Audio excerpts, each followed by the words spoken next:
Kay ilabihan ang kainit sa panahon, ilabi na sa General Santos City, patokaron ang halo-halo sa usa ka magdiayon.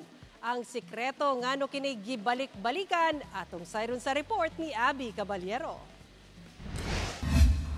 Karungting init, usa sa mga pamaagi sa taga General Santos City to beat the heat ang pagkaon og bugnaw sama na lang sa halo-halo. Gani kining usa ka tindahan sa Barangay Bula, ginapilahan gayod. Daghan ang mga gadayo nga gikan pa sa ubang mga barangay. Init kayo ang klima mo nang nagatumi dire para makapabugnaw. Sa kadaghan sa mga customer, ang uban halos 30 minutos nagpaabot. Sige.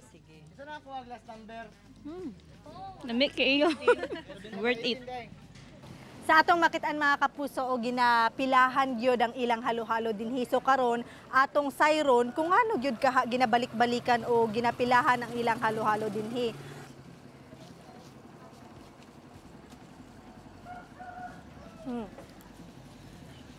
Sakto kayo sa lasa mga kapuso, kini siya 65 pesos lang ni ang medium size og kanin mga kapuso ang mga sahog daw ani kay homemade sa tag-iya. Daghan ang ilang ginabutang nga ice cream, leche flan ug uban pang sahog. Wala man pud ko nagdahom na daghan jud kay mo ano diri aba mamalit. Ay homemade tanan mo ang kuan, sahog. Baguhay pa lang nagsugod sa maong negosyo ang magtiayon nga sila si Princess Locaberte. Dako daw kining tabang sa ilang panginabuhian. Okay, nasuldahan po naman mong silingan o gatabang sa mua. Dako na pug tabang jud. Kauban si Gary Balantay sa kamera. Ako si Abby Caballero para sa One Mindanao.